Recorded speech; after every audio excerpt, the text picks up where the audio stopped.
کو ملائکے سلام کرتے ہیں، انہیں کے مدح تناسب شام کرتے ہیں۔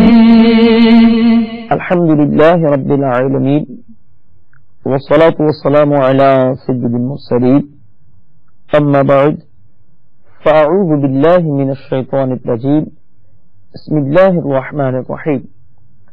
الصلاة والسلام علیک یا رسول اللہ وعلى آلک واصحابک یا حبیب اللہ، الصلاة والسلام علیک یا نبی اللہ وعلى آلک واصحابک یا نور اللہ۔ فرمان مصطفیٰ صلی اللہ تعالی علیہ وسلم ہے، تم اپنی مجلسوں کو مجھ پر درود پاک پڑھ کر آراستہ کرو، یہ تمہارا درود پاک پڑھنا قیامت کے روز تمہارے لیے نور ہوگا۔ صلو علی الحبیب صلی اللہ تعالی علی محمد۔ میٹھے میٹھے اسلامی بھائیوں اور مدنی چینل کے ناظرین، سلسلہ فرشتوں کے حالات میں آپ کو خوش آمدید کہتے ہیں۔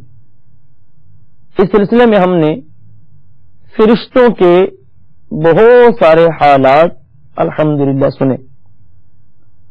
ان فرشتوں کو اللہ تبارک و تعالی نے کیسے کیسے کام پر مقرر فرمایا، کیا کیا یہ فرائض سر انجام دیتے ہیں۔ جہاں ہم نے یہ سنا کچھ فرشتے نام اعمال لکھتے ہیں، مومن کی قبر پر رکتے ہیں، اس طرح قبر میں تشریف بھی لاتے ہیں، تو وہیں پر کچھ فرشتے ایسے بھی ہیں جو کہ اس زمین میں پھیلے ہوئے ہیں، اور جب کوئی بندہ راستے سے بھٹک جائے یہ فرشتے اس کی رہنمائی کرتے ہیں۔ چنانچہ حضرت عبداللہ ابن عباس رضی اللہ تعالیٰ عنہ فرماتے ہیں، محافظ فرشتوں کے علاوہ اللہ تبارک و تعالیٰ کے کچھ اور بھی فرشتے ہیں جو کہ درختوں کے گرنے والے پتوں کو بھی لکھتے ہیں۔ تو جب تم میں سے کوئی کسی علاقے میں راستہ بھٹک جائے اور ایسے میں کوئی مددگار نہیں ہے، اس کو چاہیے وہ بلند آواز سے کہے اعینونی یا عباد اللہ، کہ اللہ کے بندو ہماری مدد کرو۔ جب وہ اس طرح سے کہے گا تو انشاءاللہ اس کی مدد ہوگی۔ راستے سے جو بھٹک چکا ہے اس کو راستہ مل جائے گا۔ اس روایت میں بہت ساری باتیں ہیں، ایک تو یہی ہو گئی کہ فرشتے پھیلے ہوتے ہیں، مختلف جگہوں پر ہوتے ہیں، ان کے ذمہ یہ بھی کام ہے جب کوئی بندہ خدا کہیں پر بھول جائے بھٹک جائے اس کی رہنمائی ہو جاتی ہے۔ دوسرا یہ بھی پتا چلا کہ غیر اللہ سے ندا اور استمداد یہ شرعاً جائز ہے۔ اس کی اگر تفصیل دیکھنی ہو، امام اہل سنت الشاہ امام احمد رضا خان علیہ رحمت الرحمن، آپ کا لکھا ہوا رسالہ کتاب الامن والعلا، اس میں آپ نے بڑی تفصیل کے ساتھ اس مسئلے کو بیان فرمایا۔ تفصیل کی حاجت ہو اس کو وہاں دیکھا جا سکتا ہے۔ الحمدللہ علماء اہل سنت نے بھی کئی کتب میں اس کی طرف اشارہ کیا، اس کے اوپر مفصل بیانات بھی لکھے۔ امیر اہل سنت امیر دعوت اسلامی کا بھی اس سلسلے میں ایک کیسٹ بیان ہے، یا غوث کہنے کا ثبوت، انشاءاللہ اس کو سنیں گے۔ امیر علیہ سنت کے بعض رسائل میں بھی اس کی وضاحت ہے، انشاءاللہ ان کو سننے کی برکت سے یہ مسئلہ ہمارے ذہنوں میں بہت واضح ہو جائے گا۔ بہرحال کچھ فرشتے وہ ہیں کہ زمین پر اس طرح سے پھیلے ہیں، جب کوئی بندہ بھول جاتا ہے اس طرح بولے اعینونی یا عباد اللہ، اے اللہ کے بندوں میری مدد کرو، تو اس کی مدد ہوتی ہے۔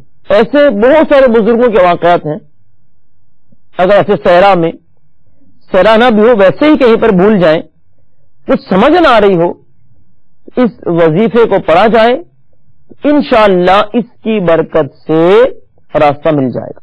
حضرت سیدنا سلمان فارسی رضی اللہ تعالیٰ عنہ فرماتے ہیں، رات جس فرشتے کے سپرد ہے اس کا نام ہے شرائیل۔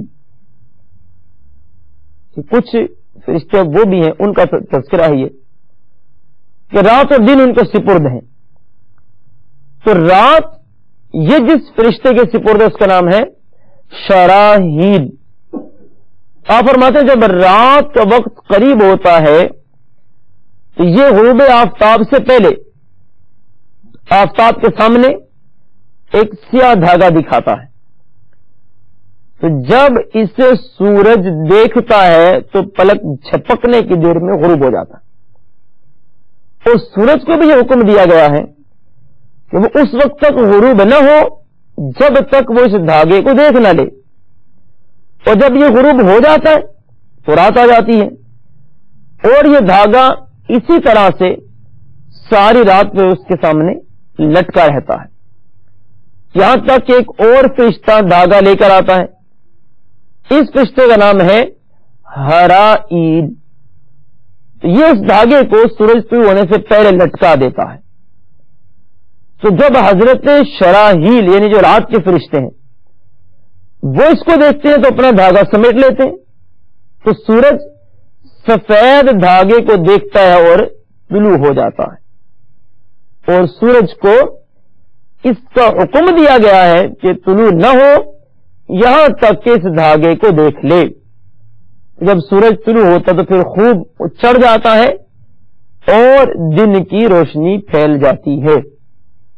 تو اللہ تبارک و تعالیٰ کا یہ نظام ہے، اس نے چاند، سورج، آسمان، بادل، ان پر بھی فرشتوں کو مقرر فرمایا، کسی کو ہوا چلانے پر، کسی کو بادل چلانے پر، کسی کو رات دن کے لانے پر، یوں ہر جگہ پر اللہ تبارک و تعالیٰ نے فرشتوں کو مقرر فرمایا۔ یہ جو دو فرشتے ہیں، ایک شراحیل دوسرے ہرائیل، ان دونوں کے سپرد یہ کام ہے، ایک کا سپرد کے رات کو لے کے آتا ہے، رات کے اسباب کرتا ہے، دوسرے کے ذمہ یہ ہے کہ وہ دن کے اسباب پیدا کرتا ہے۔ اس کے لیے ان کو ایک دھاگا دیا گیا، اس دھاگے کی کیا کیفیت ہے اس کو اللہ جل شانہ ہی بہتر جانتا ہے۔ تو الحمدللہ اس سلسلے کی برکت سے یہ بات بھی پتہ چل گئی کہ دن رات لانے والے بھی فرشتے ہیں، اور بھی ایسی بہت ساری معلومات فرشتوں کے متعلق اس میں موجود ہے۔ ایک وہ فرشتہ بھی ہے جس کو اللہ تبارک و تعالیٰ نے انسان کے غم مٹانے پر مقرر فرمایا ہے۔ چونکہ ہم یہ سلسلے میں سن چکے ہیں کہ اللہ جل شانہ نے فرشتوں کو بہت سارے کاموں پر مامور فرمایا، ان میں سے یہ بھی ہے کسی کو غم ہو، پریشانی ہو تو اللہ تبارک و تعالیٰ ایک فرشتے کے ذریعے سے انسان کے غم پریشانی کو دور فرماتا ہے، تو اس فرشتے کا نام ہے ارتیائیل علیہ السلام۔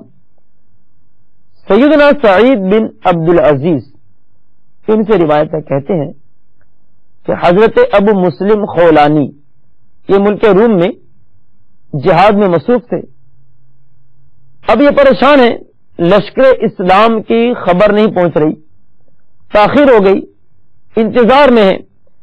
اب اسی انتظار کی کیفیت میں پریشانی بڑھ گئی، ایک پرندہ آیا اور زمین پر بیٹھ گیا اور کہا کہ میں ارتیائیل ہوں، انسانوں کے دلوں سے غم کو مٹاتا ہوں۔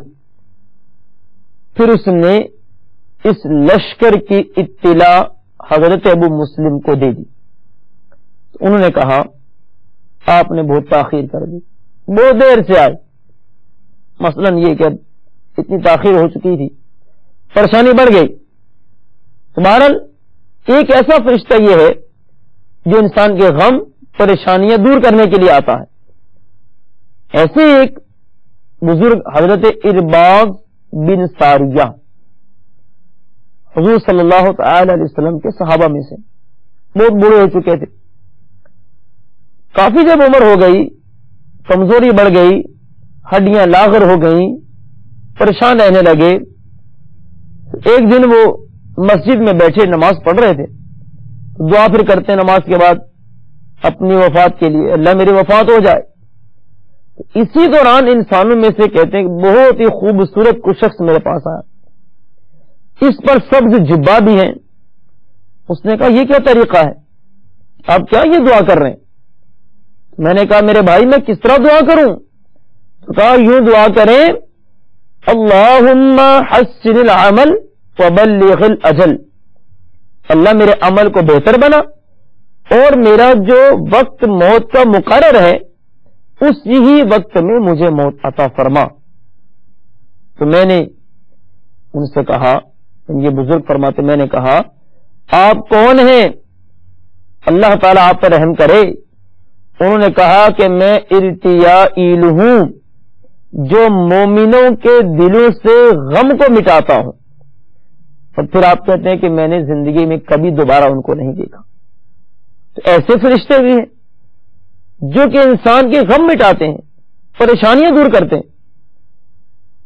بالکل اسی طرح سے غم پریشانیاں دور کرنے والے کچھ اور فرشتے بھی ہیں، لیکن پریشانی کی نوعیت اس میں الگ ہے. مثال حضرت عبداللہ ابن عباس آپ فرماتے ہیں کہ رسول اللہ صلی اللہ تعالی علیہ وسلم ارشاد فرمایا، للہ تعالی ملک مؤکل بالمقابر، اللہ تبارک و تعالیٰ کا ایک فرشتہ ہے جو قبروں پر متعین ہے. فَإِذَا دُفِنَ الْمَيِّتُ، جب میت کو دفنا دیا جاتا ہے، وَصُبِّيَ عَلَيْهِ، اس پر مٹی کو برابر کر دیا جاتا ہے، وَتَحَوَّلُوا، اور وہ اس کو اوپر سے برابر کر دیتے ہیں.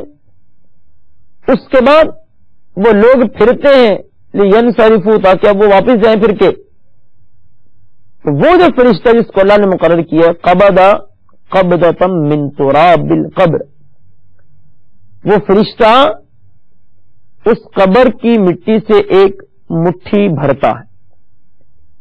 فرما بها اقصیتہم، وہ جو لوگ واپس جا رہے ہوتے ہیں مردے کو دفنا کر، یہ وہ مٹی ان کی گردنوں کی طرف، گدیوں کی طرف پھینکتا ہے.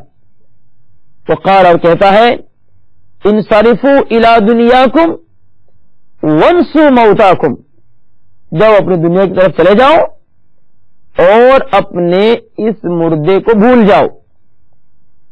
تو یہی وجہ علماء فرماتے ہیں، چونکہ جب بندہ اس کو دفنا کے آتے ہیں،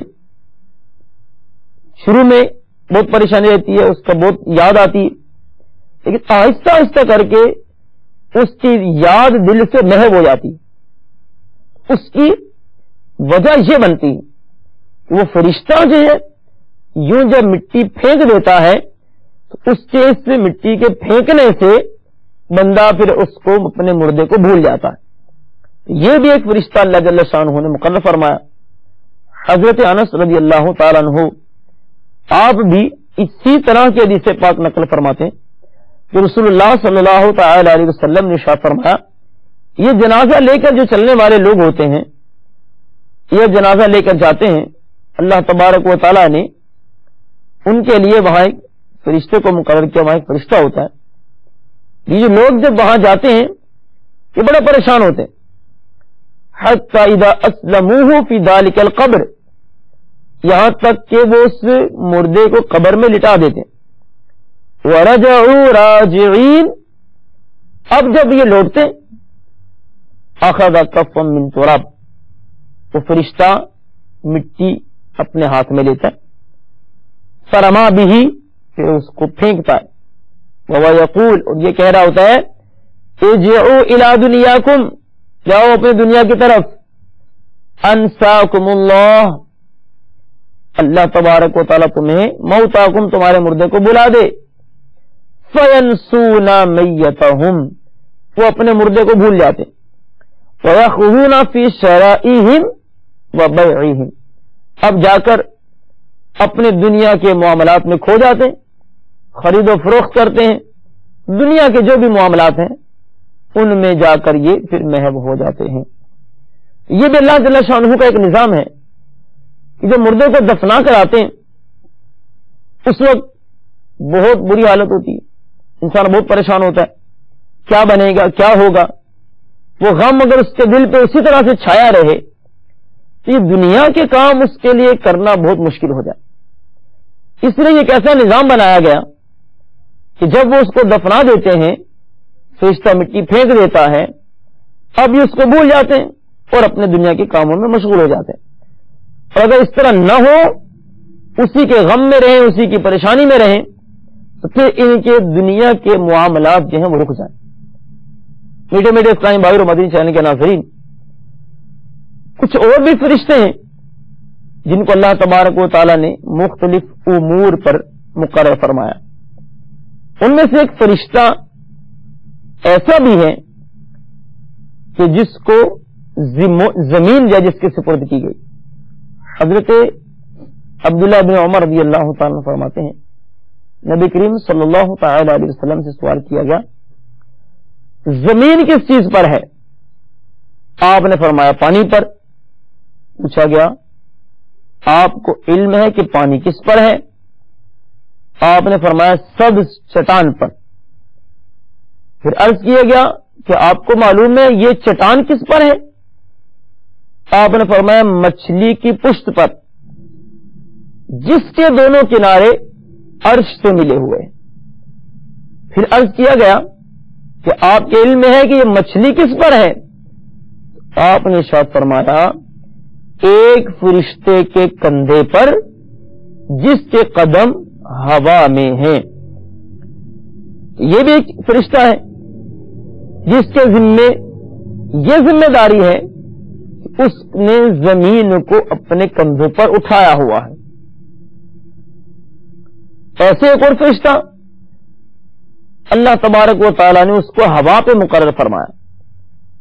حضرت عبداللہ ابن عمر رضی اللہ تعالیٰ عنہ آپ فرماتے ہیں رسول خدا صلی اللہ تعالی علیہ وسلم نے ارشاد فرمایا الریح مسجونۃ فی الارض فانیۃ فلما اراد اللہ ان یہلک عادا امر خازن الریح ان یرسل علیہم ریحا تہلک عادا قال یا ربی ارسل من الریح قدر من خیف الثور قاله الجبار تعالی لا اذن تکفأ الارض ومن علیہا ولكن ارسل علیہم بقدر خاتم۔ تو وہ فرشتہ جو ہوا پہ مقرر ہے، یہ ہوا دوسری زمین میں قید ہے۔ اللہ تبارک و تعالیٰ نے قوم عاد کے ہلاک کرنے کا جب ارادہ فرمایا تو ہوا کے اس نگران فرشتے سے فرمایا ان پر تھوڑی سی ہوا چھوڑ دے جو قوم عاد کو تباہ و برباد کر دے۔ اس نے عرض کیا مالک کیا ایک بیل کی ناک کے برابر کھول دوں؟ ارشاد فرمایا نہیں، اگر ایسا کیا تب تو روئے زمین اور اس پر بسنے والے جتنے بھی ہیں سارے تباہ کر دیے جائیں گے، وہ اسے سارے برباد ہو جائیں گے۔ تو اب ان پر صرف انگوٹھی کے برابر کھول دو۔ اس طرح انگوٹھی کے برابر ان پر کھول دی گئی، اسی ہوا سے ان کو ہلاک کر دیا گیا۔ حضرت عبداللہ ابن عباس رضی اللہ تعالی عنہما فرماتے ہیں کہ رسول اللہ صلی اللہ تعالی علیہ وسلم نے ارشاد فرمایا کہ اللہ تعالی آسمان سے ایک ہتھیلی کے برابر بھی پانی نازل نہیں فرماتا مگر ایک پیمانے کے ساتھ، اور اسی طرح ایک ہتھیلی برابر بھی ہوا نہیں چلاتا مگر ایک پیمانے کے ساتھ، یعنی کہ ہر چیز اللہ جل شانہ نے اس کے لیے ایک پیمانہ مقرر کیا، اس کی ایک مقدار مقرر کی ہے کہ جو بھی چیز آتی ہے آسمان سے، نازل ہوتی ہے، جو بھی چیز انسان کو ملتی ہے اس کی ایک مقدار ہے. بارش ہوگی تو جتنی اللہ جل شانہ نے مقدر فرمائی کہ اتنی ہوگی اتنی ہی ہوتی ہے. ہوا چلنی ہے، جتنی اللہ تبارک و تعالی نے مقرر فرمائی اس وقت میں اتنی چلے گی اتنی ہوا چلتی ہے، اس وقت میں اتنی چلے گی اتنی ہی ہوا چلتی ہے. اب نوح علیہ السلام آپ کے دور میں جب ہوا کو بھیجا گیا اور اس دن نگران فرشتے جو تھے، اب ان کے سامنے وہ جو پانی کی طغیانی تھی، ہوا نے اس پانی کو اتنا تیز چلایا کہ یہ فرشتے جو ہیں ان کے بھی بس سے باہر تھا کہ اللہ جل شانہ نے اتنی تیز ہوا کو چلایا. اللہ جل شانہ شاہ فرمایا ہم نے جب نوح علیہ السلام کے وقت میں پانی کو طغیانی ہوئی تم کو کشتی میں سوار کیا، اور قوم عاد کے دن، کیونکہ اس دن میں ہوا نگران فرشتوں کے سامنے سرکش ہو گئی تھی، ایسی وہ ہوا تھی کہ ہوا سرکش ہو گئی، تو اللہ تبارک و تعالی نے اس ہوا سے قوم عاد کو ہلاک فرمایا. تو ہوا پر بھی فرشتے مقرر، بادلوں پر بھی فرشتے مقرر. اب جس وقت اللہ تبارک و تعالی جس کے لیے جیسا چاہتا ہے ان فرشتوں کو حکم ہوتا ہے اتنی بارش برساتے، اتنی ہوا چلاتے. اس کے علاوہ بھی جو رزق پر مقرر ہے، جتنا جس کے لیے حکم ہوتا ہے وہ اتنا ہی رزق پہنچاتے ہیں اس کے لیے. اس طرح جو بھی فرشتے ہیں جس جس مقام پر ان کو مامور کیا گیا وہ مامور ہیں، اور ان تمام معاملات کو وہ سر انجام دیتے ہیں. سورج سے متعلق بھی فرشتے ہیں جو سورج کو چلاتے ہیں. سورج جب نکلتا ہے، غروب ہوتا ہے، دن میں چلتا ہے، اس پر میں مقرر فرشتے ہیں. حضرت وہب بن منبہ فرماتے ہیں ایک آدمی وہ جو سورج پر مقرر فرشتہ ہے ملک الشمس، اس کو بہت پکارتا رہتا، اور اس حالت میں اسے ایک زمانہ گزر گیا، عرصہ تک وہ پکارتا رہتا ملک الشمس کو. ایک دن پھر ملک الشمس اس کے پاس آیا، پوچھا تو مجھے کیوں بلاتا ہے؟ اس نے کہا کہ مجھے معلوم ہوا ہے کہ آپ ملک الموت کے بڑے قریب ہیں، آپ بہت زیادہ ان کے نزدیک مکرم ہیں، آپ اس کے پاس میری سفارش کر دیں، اور سفارش یہ کر دیں تاکہ موت کے وقت وہ مجھ پر سختی نہ کریں. تو یوں پتہ یہ بات چل گئی کہ سورج ہے اس پر بھی مقرر فرشتے، اور بعض فرشتے بعض کے نزدیک مکرم ہیں، سب ہی ایک دوسرے کے نزدیک مکرم ہیں، لیکن بعض کے نزدیک کچھ زیادہ قریب ہیں.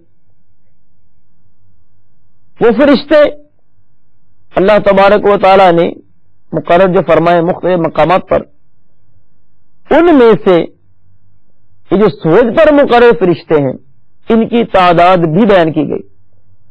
حضرت سعید بن مسیب رضی اللہ تعالی فرماتے ہیں سورج اس وقت تک طلوع نہیں ہوتا جب تک اس کو 360 فرشتے اس وجہ سے چھپا نہیں لیتے کہ اللہ کے سوا اب اس کی پرستش نہ کی جائے گی.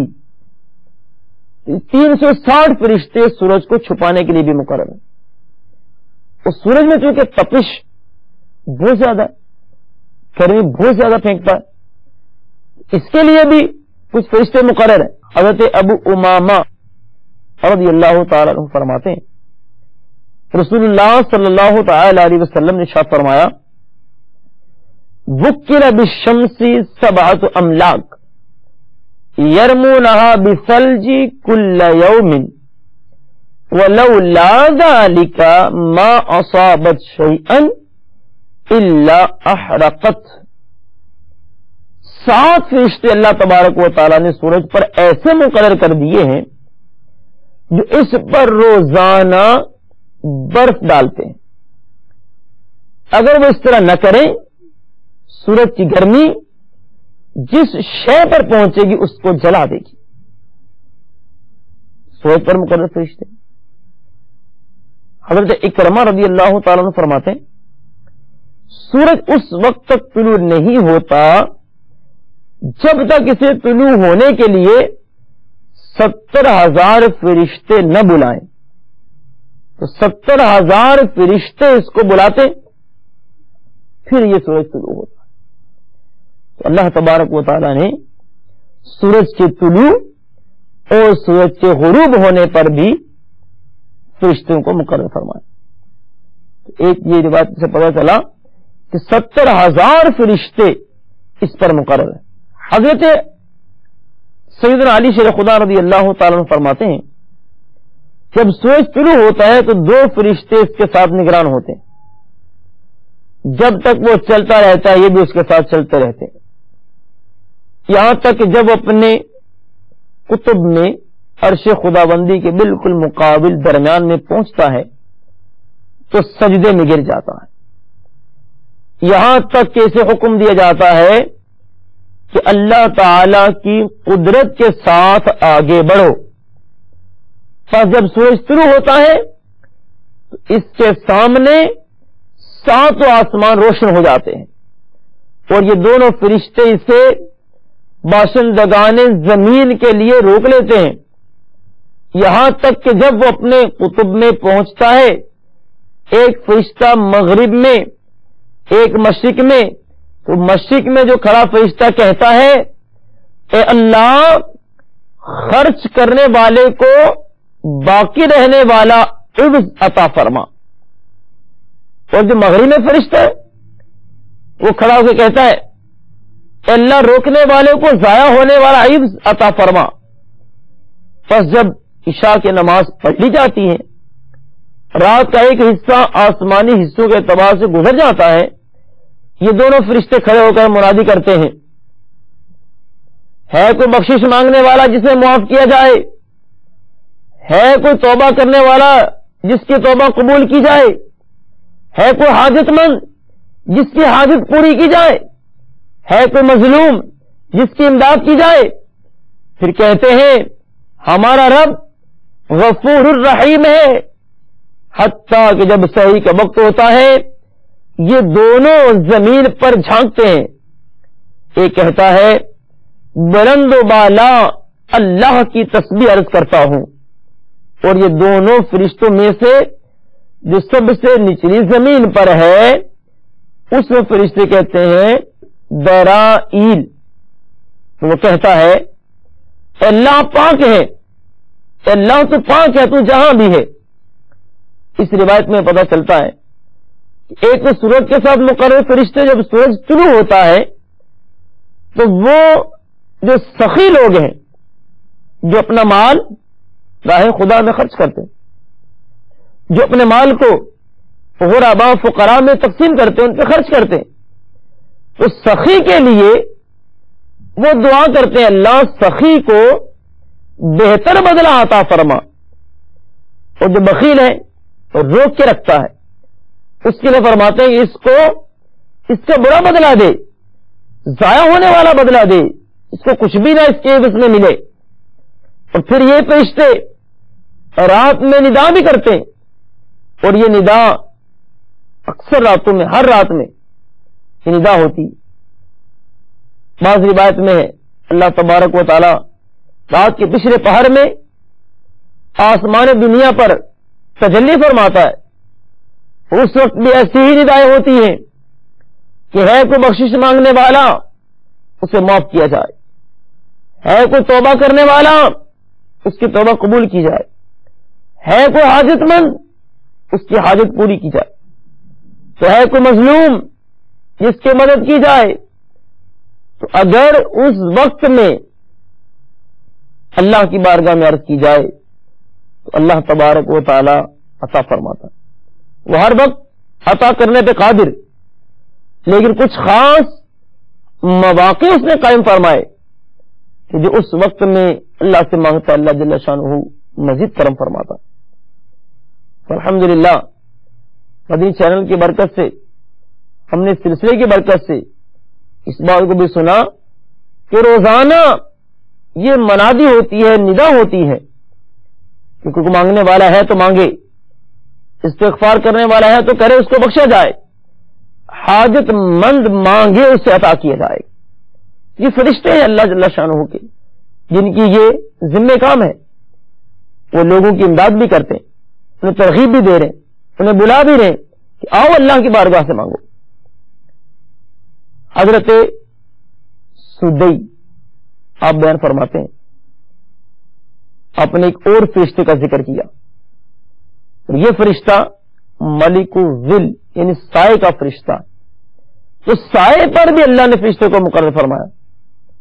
آپ فرماتے ہیں سیدنا ابراہیم علیہ السلام آگ کو جب آپ کے لیے بجھا دیا گیا تو لوگوں نے سیدنا ابراہیم علیہ السلام کے ساتھ ایک اور شخص کو بھی دیکھا، اور یہ دیکھا کہ اس کی گود میں ابراہیم علیہ السلام نے سر مبارک کو رکھا ہوا، اور وہ آپ کے چہرہ پر اپنا ہاتھ پھیر رہا تھا. تو یہ شخص سائے کا فرشتہ تھا، ملک الظل. تو اس طرح کے بھی فرشتے ہیں. اللہ تبارک و تعالی نے کس کس چیز پر فرشتوں کو مقرر فرمایا، اس کا نظام ہے، اس نے فرشتوں کو مقرر فرمایا.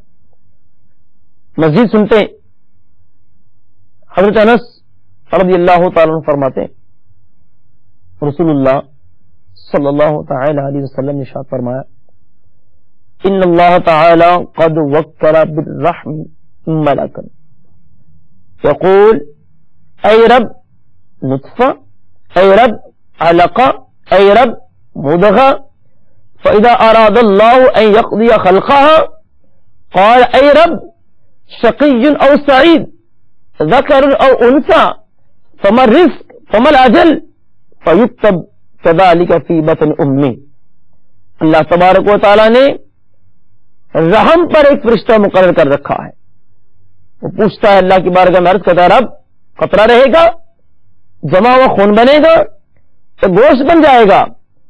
جب اس کی تخلیق مکمل ہو جاتی ہے اللہ تبارک و تعالی اب جب اس کے لیے تخلیق کا ارادہ فرما لیتا ہے تو وہ فرشتہ پھر عرض کرتا ہے، جب تخلیق مکمل ہوگی تو عرض کہتا ہے اے میرے رب یہ بدبخت ہوگا یا خوشبخت ہوگا، لڑکا ہوگا یا لڑکی، مذکر ہوگا یا مؤنث، اس کا رزق کیا ہوگا، کتنا ہوگا، اس کی موت کب آئے گی.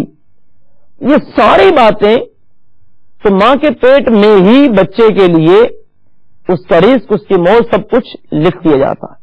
حضرت عبداللہ بن مسعود رضی اللہ تعالی عنہ آپ بھی اسی روایت میں اس طرح کی روایت مزید آپ بیان فرماتے ہیں کہ اس کے لیے جہاں یہ ساری باتیں لکھ دی جاتی ہیں، اس کا رزق، اس کی موت سب لکھ دیا جاتا ہے، ساتھ ہی ساتھ یہ بھی لکھ دیا جاتا ہے اس کا قد کتنا ہوگا، یہ چھوٹا قد والا ہوگا یا بڑے قد والا، طاقت کے اعتبار سے کمزور ہوگا یا زیادہ طاقت والا ہوگا، یہ تندرست ہوگا یا بیمار. یہ ساری باتیں انسان کی جب ابھی تک وہ اپنی ماں کے پیٹ میں ہے اس کے لیے لکھ دی جاتی ہیں. محترم پیارے اسلامی بھائیوں اور مدنی چینل کے ناظرین، تو اللہ تبارک و تعالیٰ جب ہمارا رزق، ہماری موت، ان چیزوں کو پہلے ہی ہمارے لیے مقرر کر دیتا ہے تو پھر ہمیں اس کے پیچھے مارے نہ پھرنا چاہیے، بلکہ اللہ جل شانہ نے جو رزق ہمارے مقدر میں فرما دیا انشاءاللہ وہ رزق جو ہے وہ انسان کو مل کر رہے گا. تو اس کے لیے اسباب اختیار کیے جائیں. اسباب اختیار کرنا منع نہیں، لیکن اس میں یہ نہ ہو کہ نظر اسباب پر رہے، یہ اسباب کریں گے تو رزق ملے گا، بلکہ نظر مسبب الاسباب پر ہو، اللہ پر نظر ہو جو یہ اسباب کو پیدا کرنے والا ہے، تو انشاءاللہ جہاں بھی آپ کا رزق ہے وہ آپ تک پہنچ جائے گا۔ اس کا ذمہ اللہ جل شانہ نے اپنے ذمہ کرم پہ رکھا، اور پھر تو انسان کی دنیا میں آنے سے پہلے لکھ بھی دیا اس کو یہ ملے گا۔ تو انشاءاللہ ہم بھی نیت کرتے ہیں کہ اس طرح سے اس کے پیچھے نہ بھاگیں گے کہ اللہ جل شانہ کے فرائض جو ہیں اس میں سستی ہو جائے۔ فرائض میں سستی ہوئی گناہگار ہوں گے، رزق جو اللہ نے لکھا وہ تو ملنا ہی ملنا ہے۔ تو آج ایک عجیب قسم کا ماحول ہو چکا، رزق کے لیے اتنا اس کے پیچھے بھاگتے ہیں، اتنا اس کے پیچھے بھاگتے ہیں کہ کسی بھی چیز کا کچھ ہوش نہیں رہتا۔ اللہ کی بارگاہ میں دعا کرتے ہیں کہ اللہ جل شانہ ہمیں اس میں اس طرح پڑھنے سے محفوظ فرمائے کہ جس سے ہماری آخرت برباد ہوتی ہے۔ اللہ تبارک و تعالی ہم نے اس کی اطاعت میں رہتے ہوئے جس طرح اس کا ارشاد ہے اس کے مطابق رزق کی تلاش کی بھی سعادت دے، اور اس کی اطاعت میں رہتے ہوئے اللہ جل شانہ ہمیں اس کی عبادت میں بھی رہنے کی سعادت نصیب فرمائے۔ آمین بجاہ النبی الامین صلو علی الحبیب صلی اللہ تعالی علی محمد۔ یہی کو ملائکے سلام کرتے ہیں، انہیں کے مدح تناسب شام کرتے